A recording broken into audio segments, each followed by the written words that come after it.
Hi guys, and welcome to another video. This time around we're going to be focusing on lead leg double kicks. So basically what I mean by that is any time when you're chambering from the front leg and you're going to do two kicks. Now those two kicks could be different ones. They could be double side kick, it could be side kick, hook kick, round kick, side kick. You get the idea. It doesn't have to be a particular set of double kicks, but hopefully this breakdown and working through the set order that we're going to do will help you regardless of what the two kicks are. Within reason, we're sort of talking side, roundhouse or turn in and hook kicks from lead leg position. Okay, so first things first, point number one is going to be how we're standing. Okay, so first of all, thinking about the gap between our feet. All right, so we want to have a decent amount of gap. Now I say decent, it wants to be comfortable, doesn't want to be too much. All right, but we want to have a knee bend. Now we'll come in at this from sort of a sport application basis. We're not coming at this from sort of outside and self-defense. I'll clear that up straight away. We don't want to be throwing double kicks at people in a self-defense scenario for obvious reasons. But with this, with it being sort of a sport or freestyle karate, whatever your background, your system is, we want to have your knees bent and a gap between your feet so that we can shift the weight around. Now, everyone's going to be a little bit different. Some people like to have a little bit more weight sat to the back. Some people are more in the middle. Some people like to be turned off a little bit more. What you have to do is you need to find out what is best for you. Okay, point number two is going to be your stance, okay? Having your knees bent, which obviously just mentioned a little bit in the first point with your feet apart. You need to have your knees bent. The number one reason a lot of people struggle with the delivery or the setup of the delivery of double kicks. With any type of kicking, if you're standing with your knees straight this way, the first thing you've got to do is bend your knees because you need to bend your knees to kick. So if you've already got them bent this way, as you go to engage, you're already pushing out of it, okay? Regardless of whether you're shifting and turning or lifting up, you're already in a position whereas it's easier to engage the kick, all right? So making sure you've got your knees bent is super, super important.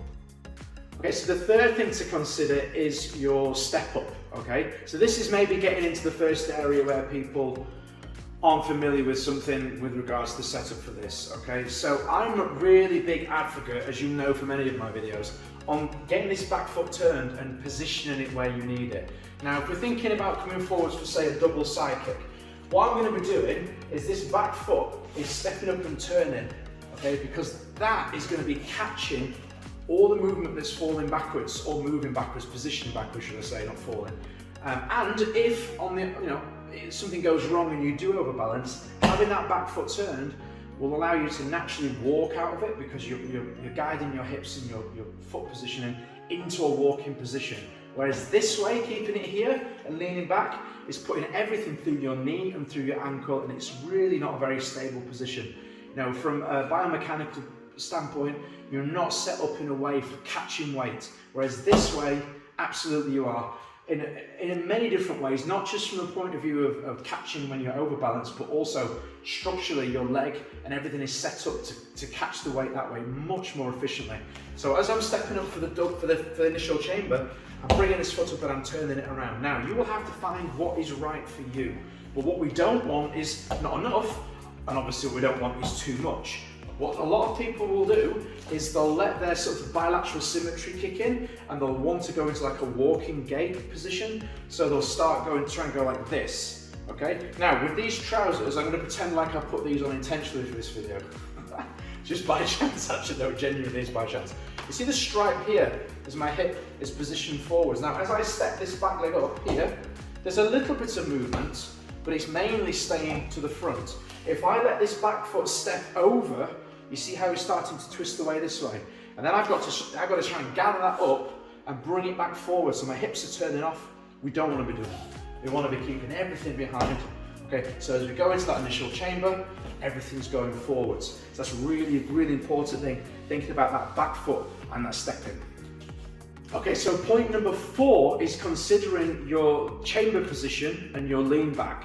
So it's going to differ depending on the type of kick. Now, I'm not going to get too much into the kicks today because this is more thinking about working on the double in position for whichever kicks you're doing, because obviously the combinations could be huge. So thinking about what we're doing with our lean back. Now, you see a lot of people when they're going for doubles over leaning way too much, and a real common thing is you see people try to lean their forearm on their hip or their back, or the back leg, or their hand, okay? And you see this happening a lot. So as they're going out to kick, they're leaning on this back bit here, so they're going like this, okay? But we don't want to be doing that for a lot of different reasons, but really, mainly because, for this anyway, when you're bringing that hand down, and now I know, okay, from a practicality perspective, you want your hands up so you can use them to guard, but we're looking at this purely from a double kicking perspective. You're putting this arm on here, to put your arm down to lean, you've got to really lean back. You've got to compromise your position significantly to be able to lean that forearm on the top of your leg. A good way to overcome that, if you're finding yourself doing it, is to practice it with your arms folded. Okay? Because you won't be able to put that arm back there with your arms crossed to the front, all right? So you'll have to keep them up here, all right? So it's a neat little trick to stop yourself from, if you're finding yourself doing that habit of leaning your hand or your forearm on your leg, that should hopefully stop you from doing it. Now, with regards to your chamber position, that's gonna differ depending on what kick you're doing, all right? But I want to make sure that whatever it is, it's solid. Okay, so I'm going up from here, boom, to here, and I'm solid there, and I'm practicing that individually. Boom, boom. Just practicing it, getting it solid, so that it's not wibbly wobbly, you know, moving all over the place. Because having that solid initial chamber position is going to make everything much easier to follow on. Okay, so point 5 is actually controlling the rechamber. Now, you might think I've skipped a section. Well, I haven't, because we're not actually dealing with the kick itself, because as I said, you could be doing one of many different combinations, side hook, hook round, and they all have different movements that you need to consider. But let's just look at this real simple and look at a double side kick, okay? And what we have to consider with the rechamber. Now, we have to consider the same thing pretty much with all of the rechambers. It's just that the rechamber itself will be different depending on the kick. But what you need to consider is the same for pretty much all of them. I say pretty much. It would only really differ if you were, say, you're going for a double where you were maybe kicking high and then kicking really low. Okay, but you'll see why in a minute. All right? So we'll take a normal double side kick scenario. So I'm here. Now, I'll just do it once first for you to see what we're talking about. So we're going to go step up. We'll go through all the stages. Making sure, gap between feet, knees bent, step up, turn that back foot, make sure everything's staying in line. I'm going to chamber up tight, I'm going to go double side kick. Okay, so I'm coming up from here, step up, 1, 2, and then back down. Okay, one more time, step up, 1, 2, and back down. Okay, now, the consideration on point 5 is your rechamber. And what I mean by that is, after we've stepped up and kicked, I'm here, I go up, go out, I come back, tight, strong here, okay? I'm not letting it drop. Ready for the second one, okay, whatever it is, maybe you're going head, mid-head, whatever. Okay, so I'll go mid-head this time. So I'm going from here, step up, I'm going mid, bang, back, tight and controlled. Then I'm going for head, okay? What you see a lot of people do, and it's a psychological thing, is they think they're giving themselves a break. Okay, I'm doing that thing, I hate that. I did it anyway, okay? And what they do is they do the first kick, they go like this, bang, and then they bring it down. And then they bring it back up again for the second one. Now, when you break it down and look at it like that, you go, wow, that's crazy. I'm doing more than twice the amount of work, because I'm chambering, I'm kicking, I'm putting everything down, I'm bringing everything back up again, probably to a higher position, then I'm kicking again.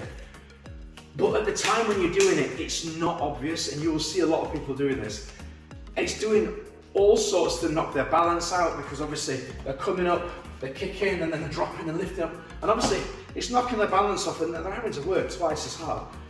Not only is their leg having to work hard for lifting up and down more, it's taking longer to do, and their balance is being thrown off all over the place. It's just really messing everything up. So you have to be really, really disciplined, and it is tricky to do unless, if you don't know you're doing it, it's really hard to know. So use a mirror, use a phone like I am now to film it, and have a look to see what you're doing. But you really need to be focusing, as I say, on that step up.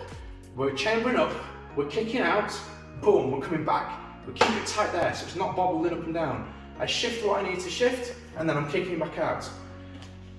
Just as another point, if you're not familiar with what I term the kicking window, I've actually got another video that I've uploaded that talks about the kicking window, and specifically this control movement, this sort of box area that you move your knee around or your hip around in. So you can check that one out too for a little bit of extra help on that one. Okay, so then point 6, which really, basically, is return back to point 1. And you might think, well, what's that got to do with anything? A lot of people miss this step, and it's really, really important, especially when you're trying to build up a good habit when you're repeating the movement over and over again. So again, taking it from a double cyclic position. All right, I'm going to step up, I'm going up 1, 2, then I'm back down, okay? And I'm coming back to position 1. What you'll quite often see people do is they'll step up and do their double, 1, 2, and they'll sort of flop about. Okay, or they'll let it drop completely. So they'll come up, step up, 1, 2, and then sort of let it drop. No. What you've got to remember is if you're repeating this and we're developing muscle memory, especially if we're wanting to go on to do other stuff, okay, we're going from here, going through all those different points, the 6 different points, sorry, the 5 different points, but then return back to point 1 on the 6th. All right, so I'm going to come up, 1, 2, back down, okay? I'm exaggerating my stepping a little bit, which is why you can hear it, but just so you can get the idea of what I'm meaning. So I'm here, it's almost like a Newton's cradle type effect, if that's the right description. Somebody will correct me if I'm wrong, but I'll do it on an angle so you can see what I mean. So I'm going from here, I'm going to step up, kick, back down. You see, so it's like scooping under, then going back down again. So I'm here, boom, boom, and again, boom, boom, boom. Then going in is a double this time, so you can see, boom. Yeah, and then one more time, boom, yeah, so you're always coming back down into that original position. So one more time towards the camera this time so you can get an idea of the full thing. So from here, I'm stepping up, 1, 2, back down, okay, and there you have it. Now obviously, considerations for this one to have, don't rush, take your time, there's no need to rush with it. You can use something to balance with when you're practicing this one. I showed you this before on previous videos. You can have a chair or a one of these smaller pad wave masters that I've got in here. You can't see from where you are there. Bring it in. Yeah, and you can practice with these. You know, just get yourself in position. Think about all the stuff we've talked about. Knee comes up, 1, 2. And you can just practice. Isolate that movement, okay? Great for this, you can use chairs or you can use somebody else's hand just to help keep you balanced. Also, an extra consideration that's often overlooked. Consider what you're wearing when you're practicing. This might sound ridiculous, but the amount of times I've seen people trying to do double up kicks in really tight trousers or really tight shorts, it's like, hang on, this is not possible in that, okay? If you're restricted in your movement, it's just not going to happen, or it's going to be really awkward to do and you're probably going to end up hurting yourself, because if there's anything going on psychologically that is taking your focus away, it's going to mess it up, okay? So really think about that. And the last one in that, sort of in that same area, is what you've got on your feet, all right? And you might be like, what? What's that got to do with anything? But it really does make a difference. I'll give you an example quickly over here. And I'm not going to make out like I had these ready because they're just actually lying around at the side. These shoes, not this particular brand or anything, it could be any of them. And I'm not having a go at them, I'm just saying you have to consider it. But you can see how narrow the contact patch is. That's really narrow as opposed to your foot.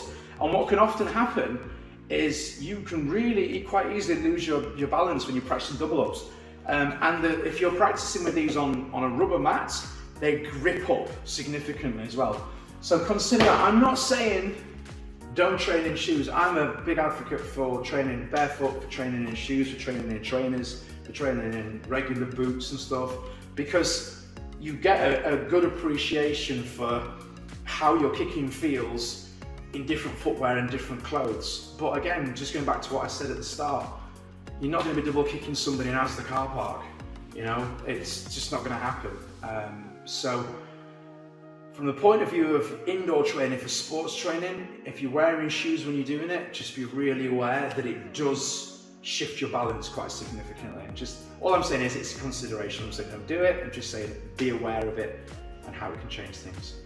All right, guys. So hopefully somewhere in that there's something that helps you with your double ups. Again, most important thing is just to keep drilling and keep practicing. As always, if you want any specific training, any one-to-one, or if you want a video breakdown or a 30-minute Zoom call, head over to my website, which is kickingcoach.co.uk. There's 3 different options available on there. I actually have a limited time offer going at the minute, so if you want to get on there and save yourself a few quid, get over there quick and sort it out. We've already had 2 people get over there and take advantage of that, so get on there, do the same to you guys. All right, as always, please don't forget to like and subscribe and share the video across social media. It really does help me to get out there and share more of this good stuff with you guys. Thanks as always for your support. I'll catch you on the next one.